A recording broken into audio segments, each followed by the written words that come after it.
The helicopter was already descending when my phone started vibrating. I remember the sound first, that deep, chopping echo rolling across the stadium seats. Not applause, not music, something heavier. The announcer stopped mid-sentence. People shaded their eyes and looked up, and that's when my sister's smile disappeared. Before I tell you how a military helicopter ended up landing during her graduation ceremony, I need to rewind to the moment my own family decided I was nothing. I grew up in a family where worth was measured out loud and in public, where praise was currency and silence was debt. And from an early age, I learned exactly where I stood by how often my name was used as an example of what not to do. Dinners were performances, not meals, and every story ended with someone being compared to someone else, usually me, usually unfavorably, because I was the one who didn't fit the clean narrative they like to tell about themselves. The one who didn't bring home trophies or post milestones or give them something easy to brag about, and over time, an unspoken. Rule settled into the house like dust. Success had to be visible, explainable, and approved by the family. Otherwise, it didn't exist at all. My sister Anna thrived in that system. Not because she was cruel, but because the rules favored her. She was good at school, good at ceremonies, good at standing where she was told and smiling on cue, and the family rallied around that, reinforcing it until her achievements became shared property, proof that the family worked, that the structure was sound, while my path ran quieter and farther from home, and when I left after high school, I didn't announce it with speeches or social posts or a dramatic goodbye. I just packed what I needed and went, which in their eyes wasn't independence, but disappearance. A refusal to play my assigned role. Nobody asked where I went or what I was doing. And that absence of curiosity was itself a message, because questions invite answers, and answers can complicate judgment. So instead, they filled the gap with assumptions that hardened into facts over time. Told and retold at gatherings until they sounded official, and the longer I stayed away, the more convenient that story became for them. Because it kept the hierarchy intact. When I did come back for holidays, I noticed how conversations bent around me, how my presence made people uncomfortable in a way they couldn't quite name. Because I wasn't failing loudly enough to satisfy the narrative, but I also wasn't offering proof of success they could claim, and that ambiguity bothered them. So they resolved it by shrinking me, by speaking about me as if I were stalled, drifting, unfinished, and the comments always came wrapped in concern, the kind that sounds kind until you listen closely, the kind that doesn't ask how you're doing but tells you who you are. Graduation day for Anna was the culmination of everything they valued. A public stage, rows of witnesses, a moment designed for recognition, and I understood early on that my role there was ornamental at best. A background figure meant to contrast with her shine, so I arrived with no expectations and no desire to be seen, sitting off to the side, observing the way the morning unfolded with its familiar choreography, the sharp smell of cut grass, the metallic clink of folding chairs, the low buzz of families rehearsing their pride, and as I watched my relatives gather, I could already feel the old dynamics sliding into place, the sideways glances, the subtle head tilts, the way people positioned themselves physically closer to Anna and farther from me. As if proximity itself were a declaration, I reminded myself that I was there for her, not them, that I could endure a few hours of discomfort for the sake of peace, but beneath that calm there was another layer of awareness I kept to myself. Because while they believed they knew the full story of who I was and where I stood in life, they were operating on outdated information, and I was carrying something they couldn't see, not in my posture or my clothes or the way I spoke, but in the quiet certainty that comes from having chosen a path that doesn't need validation to be real. Still, I knew how these events worked, how small comments could escalate when given an audience, How public settings embolden private cruelty because laughter diffuses responsibility, and I sensed that this day, with all its attention and symbolism, would tempt someone to draw a line between winners and losers out loud, to say the quiet part because they believed the room would agree with them.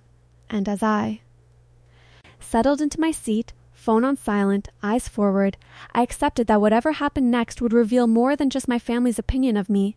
It would expose the rules they lived by, and whether I was finally ready to stop standing inside them. The shift didn't happen all at once. It came in small, almost forgettable moments that stacked on top of each other, the way pressure builds in a sealed room, beginning with the way conversations stopped when I approached and resumed the second I stepped away, a subtle choreography I'd learned to recognize years earlier, and as people found their seats, the comments started drifting in my direction. Light enough to pass as jokes if anyone challenged them, but sharp enough to land exactly where they were meant to. My aunt leaning in with that familiar half-smile and asking if I was still. Figuring things out, as if adulthood were a prolonged pause button I'd pressed by mistake, and when I answered calmly, without defensiveness or explanation, I felt the moment tip, because my lack of reaction created a vacuum they were quick to fill. My cousin laughing a little too loudly and adding that at least Anna had done something real, his eyes flicking to the rows behind us as if checking for approval, and I realized then that this wasn't about concern or curiosity. It was about performance, about using me as a contrast piece in front of an audience that didn't know our history, but could be nudged into agreement with a few well-placed words. I kept my posture relaxed, shoulders down, hands folded, listening more than speaking, because years of distance had taught me that escalation feeds on energy, and I wasn't willing to provide it, but even as I maintained that surface calm, I noted the warning signs in my body, the tightening in my chest, the shallow breaths, the familiar calculation of whether this was going to stay contained or spill outward, and I marked each comment mentally the way I'd learned to mark anomalies in other parts of my life. Not reacting yet, just observing patterns. When the ceremony began and the announcer's voice echoed across the field, I hoped the formal structure might impose restraint, but structure has never stopped people who feel entitled. And as names were called and families rose in waves of applause, my relatives leaned further into their commentary, narrating success as if they were experts, pointing out which honors cords mattered and which didn't, comparing GPA numbers out loud, and each comparison was another boundary crossed, another step toward making the event less about celebration and more about ranking. The first truly public jab came when my uncle gestured toward the stage and said, not quietly enough, "This is what happens when you stick with the plan." His gaze sliding toward me at the end of the sentence, and a couple of people nearby turned their heads, curious and in. That moment I understood that the story they'd been telling about me privately was now being aired, edited for maximum effect, and I felt the weight of a choice I'd made years earlier, the decision not to defend myself to people committed to misunderstanding me, and I stayed with it. Even as the comments sharpened, because I knew that once I spoke, the focus would shift to my tone, my attitude, my supposed bitterness, and the original disrespect would disappear under a new narrative of me being sensitive. Instead, I checked my phone under the pretense of adjusting the screen brightness. A small grounding habit, and saw a single unread message waiting there. Brief and neutral in wording, but heavy with implication, confirming that a timeline was already in motion independent of whatever was happening in the stands, and I locked the screen without responding, aware that the next few minutes would matter. As Anna's name approached alphabetically, the tension in my section of seats increased, my family leaning forward, phones poised, pride swelling into something louder, and it was in that charged moment that my mother turned toward me, her expression carefully arranged, and made the comment that crossed from implication into declaration, stating that this, gesturing broadly at the stage and the crowd, was what success looked like, adding that some people never figured that out, and although she didn't say my name, she didn't need to, because the direction of her. Gaze and the small pause afterward did the work for her, drawing a line and daring me to react. I felt eyes on me then, not just from my family, but from strangers who had been pulled into the dynamic without context, and the familiar urge to explain rosé and fell in the same breath, replaced by a. Steadier resolve to let the moment stand as it was, uncorrected, because I sensed that the escalation had reached a point where my response no longer mattered. The story was already being told out loud, and whatever came next would be shaped not by my defense, but by the consequences of theirs. Certainty, by the time the ceremony reached its midpoint, the atmosphere around us had changed in a way that felt both heavier and strangely inevitable, as if the earlier comments had loosened something that could no longer be contained, and what began as casual judgment started solidifying into something more deliberate, more organized, with my family speaking about me not just as a disappointment, but as evidence, proof of a theory they'd been rehearsing for years. And each remark now carried the confidence of an audience that hadn't pushed back, because silence, especially public silence, has a way of sounding like agreement. My cousin leaned across the row to show someone a photo on his phone, explaining loudly how Anna's achievements were going to open doors, then, without breaking stride, adding that some people just never found doors worth opening, and I noticed how he angled the screen so others could see, how the comment wasn't meant for me alone anymore, but for anyone within earshot, turning me into an object lesson rather than a person. And that was when I felt the escalation shift from personal to reputational, from private family dynamics into something that could follow me beyond this field if left unchecked. I started noticing details I hadn't before, the way a woman 2 seats over glanced at me with a mixture of curiosity and pity, the way a man behind us stopped clapping long enough to listen, and I understood that narratives, once released, don't stay. Contained, they migrate, they grow legs, and I found myself cataloging what was happening the way I'd learned to do in other high-pressure environments, noting timestamps, phrasing, who was present, not because I planned to confront anyone in that moment, but because experience had taught me that. Documentation doesn't start when things explode. It starts when they first feel off. My phone vibrated again, subtle against my palm, and I resisted the urge to check it immediately, aware that even a glance could be interpreted as disengagement or disrespect and used against me later. But the vibration itself was grounding, a reminder that there was a parallel process unfolding beyond the bleachers, one governed by schedules and protocols rather than opinions, and that knowledge steadied me as the commentary intensified. When Anna walked across the stage to receive her diploma, the cheers from my family were loud enough to draw attention from several sections away, and in the surge of that moment my aunt turned to the group behind us and said, proudly, "We always knew she'd make it," then added, with a dismissive wave in my direction, "Not everyone does."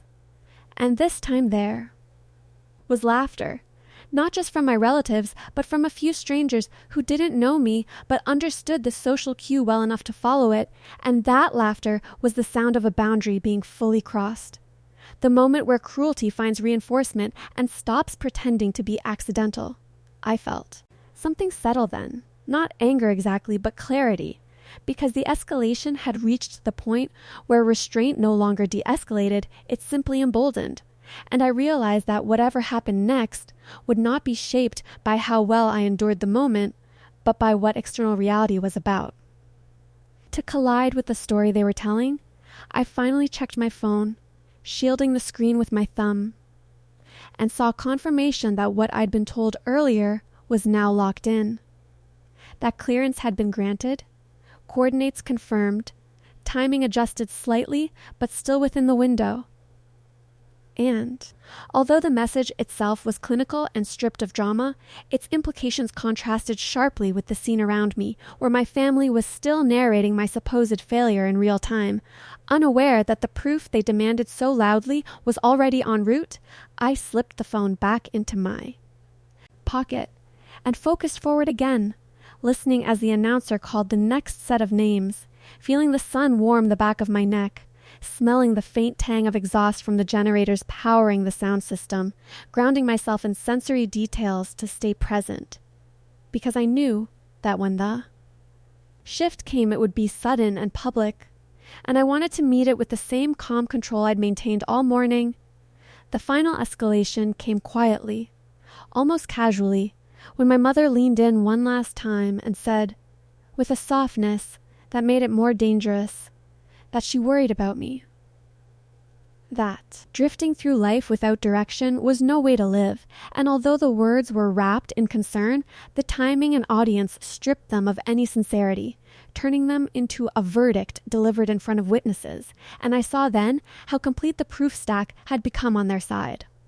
Assumptions layered over years, reinforced by selective observation and public reinforcement, all pointing to the same conclusion they felt comfortable announcing out loud. And as the applause swelled for another graduate and the crowd's attention shifted briefly away from us, I felt the pressure. Crest, aware that the next sound anyone would notice wouldn't come from the stage or the speakers, but from the air above us, and that when it did, the narrative so carefully constructed around my supposed uselessness would face its first real test against something none of us could control. The sound reached us before anyone understood what it was, a low, percussive thrum that cut through applause and chatter with a weight that didn't belong to music or machinery from the ceremony, and I watched confusion ripple across the crowd as heads tilted upward in near unison programs. Fluttering in hands as the wind shifted direction, the announcer's voice stuttering mid-sentence before going silent altogether, because whatever was approaching demanded attention without asking for it, and as the noise grew louder, I could feel the vibration through the aluminum bleachers. A physical presence that made it impossible to keep pretending this was just another graduation moment. The first helicopter appeared over the tree line, dark against the bright sky, moving with deliberate steadiness, not circling, not searching, but arriving, and the second followed close enough behind to remove any doubt that this was accidental or off course, and in the space of a few seconds the entire emotional temperature of the event changed, excitement draining out and being replaced by a tight, collective stillness, the kind that settles when people sense something official is. About to interrupt their assumptions, I stayed seated, eyes forward, breathing slow, while my family scrambled to make sense of what they were seeing. Phones that had been pointed at the stage now swinging upward, my cousin muttering that it must be a drill or some kind of flyover, my aunt asking out loud if this was planned, and my mother turning to me with a look that hovered between irritation and unease. As if the universe had violated the program order she trusted, the helicopters descended with controlled precision, rotors chopping the air into loud, rhythmic segments that flattened. Conversation completely, mortarboards tumbling from laps, hair whipped loose, the smell of dust and fuel reaching us as the landing zone became clear, and when the skids touched down beyond the field, the finality of it settled in. Because this wasn't symbolic, it wasn't decorative, it was operational, and that distinction matters in a way you feel in your chest before you can articulate it. Uniformed personnel moved with purpose, not rushing but not lingering, their presence creating invisible lines that no one crossed, and I noticed how the crowd instinctively leaned back, as if proximity itself required permission now, and it was in that charged pause that a senior officer walked toward the central aisle, his gaze scanning briefly before landing on me with unmistakable intent, the kind that doesn't ask a question because the answer has already been confirmed. When he spoke, his voice carried easily over the remaining rotor noise, clear and professional, addressing me directly by rank and last name, words that cut through the confusion like a blade, and the effect was immediate and visible, my family freezing in place as if the air had thickened around them. Mouths half open, eyes darting between me and the officer, recalculating everything they had said and assumed over the last hour, I stood then, slowly, deliberately, not to perform but to comply, feeling dozens of eyes lock onto me as if I had just stepped out of a shadow they hadn't realized was there, and in that moment the public payoff landed fully, not as triumph or embarrassment, but as a sudden reordering of reality. Where the story they'd been telling about me could no longer survive contact with what was unfolding in front of them, the officer briefed me quickly, quietly enough, that only I could hear the details, referencing timelines, clearances, and next steps in the clipped language of someone used to operating in environments where time matters. And I nodded, acknowledging without commentary because nothing needed to be explained, not here, not now, around us, the crowd remained suspended in a kind of stunned hush.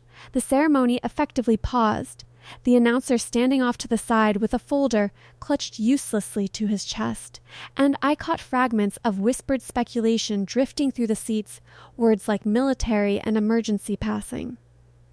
Between strangers who had been laughing minutes earlier, and I was aware, dimly, of my sister still on the stage, her expression unreadable from where I stood, caught between her own moment and the gravity of what was interrupting it, my family didn't say anything, not because they suddenly understood, but because the script they relied on had evaporated, leaving them without lines. And in that silence, I felt a surprising absence of vindication, no surge of satisfaction, just a steady, grounded calm. Because the point of this moment was never to prove them wrong in public. It was simply the unavoidable consequence of two realities colliding, one built on assumption and volume, the other on documentation and quiet commitment. As I followed the officer toward the edge of the field, escorted but not hurried, I felt the weight of the crowd's attention recede slightly. Curiosity giving way to acceptance that whatever was happening was not for them, and behind me I could sense my family shrinking into their seats, suddenly aware of how exposed their earlier certainty must have looked from the outside. And though I didn't turn to look at them, I registered the shift all the same, the way power dynamics can invert without a word being spoken, and as the rotor noise swelled again and the wind kicked up one last time, scattering programs across the grass, the graduation day narrative they had so carefully curated fractured completely, replaced by a silence. That said more than any argument ever could. What followed didn't unfold with the drama people imagine when they picture moments like that. There were no raised voices or confrontations in the stands, no speeches delivered over the noise of the rotors. Just a sequence of quiet, procedural steps that carried more weight precisely because of how ordinary they were to the people executing them, as I was escorted away from the field and into a secured area where the sound dropped off suddenly, replaced by the muffled hum of equipment and the clipped exchanges of professionals doing their jobs. And in that calmer space the contrast became clear. Because while my family was likely still frozen in a tangle of shock and embarrassment, the world I stepped into was orderly, documented, and indifferent to opinions. There was a brief verification process. IDs checked against records, names matched to manifests, confirmations relayed over headsets, each step reinforcing a truth that didn't need defending, that my presence there had been anticipated and accounted for long before anyone decided to narrate my life out loud. And as timelines were reviewed and responsibilities transferred, I was informed and careful. Neutral language of what would happen next and why, the explanation framed not as a favor or a rescue, but as a requirement, something that needed to be done according to protocol. And that distinction mattered, because it underscored that this wasn't a spontaneous show of authority meant to impress. It was the outcome of commitments made and obligations honored. Once everything was finalized, I was given a few minutes alone, standing at the edge of the secured area with the noise of the ceremony barely audible in the distance. And it was there, in that quiet pocket, that the emotional weight of the day finally caught up to me, not as anger or triumph, but as a deep, settling clarity about what I could no longer carry forward. Because whatever explanations my family might demand later, whatever narratives they might scramble to revise, the boundary had been drawn in a way that didn't require my participation. It existed now in action rather than argument. Later, through indirect channels, I learned that the ceremony resumed after my departure, that the announcer found his voice again, that names were called and diplomas handed out as if the interruption could be folded neatly into memory and dismissed as an odd footnote, but within my family the aftershocks were harder to contain. Conversations abruptly stopping when I entered group chats, messages drafted and deleted, apologies floated that never quite landed because they were more about discomfort than understanding, and for the first time, silence moved in the opposite direction, settling around them instead of me. In the days that followed, there were practical consequences as well. Not dramatic ones, but firm and unmistakable. Invitations to gatherings paused, expectations recalibrated. Access limited not out of spite, but out of necessity, because I understood then that proximity without respect is just another form of erosion, and I was no longer willing to let familiarity excuse it, so I communicated my boundaries clearly, briefly, and in writing, stating what I would accept, and what I wouldn't, without justification or argument, and when those boundaries were tested, as they inevitably were, I enforced them quietly, ending conversations, declining visits, letting calls go unanswered, not as punishment, but as maintenance. The most telling result wasn't how they reacted publicly, but how their private behavior shifted, the way questions finally started appearing where assumptions used to live, cautious and indirect, as if curiosity had to relearn how to speak, and although not every relationship survived that adjustment, the ones that did felt more honest. Stripped of the performative hierarchy that had defined our interactions for so long, for my sister, there was an unspoken understanding that formed in the aftermath. Not a dramatic reconciliation or confrontation, just a mutual recognition that the day had carried more than one story. And that neither of us had fully controlled how it unfolded, and in that shared awareness, there was room for respect without comparison. Something we'd never really had before. Professionally, nothing changed in the way people might expect. There were no promotions granted because of public spectacle. No. Praise offered for enduring humiliation with composure, just a continuation of responsibilities and expectations that had existed long before that day. And in that normalcy, I found a quiet validation, because it confirmed that my worth in that sphere had never depended on my family's approval or understanding. Over time, the memory of the helicopter landing softened at the edges, becoming less about the shock it caused and more about the lesson it crystallized, that dignity isn't something you argue for in hostile rooms. It's something you build patiently in places where standards matter. And when those two worlds collide, the outcome is rarely loud or satisfying in the way stories promise, but it is decisive, because it forces a reckoning that can't be undone by revision or denial.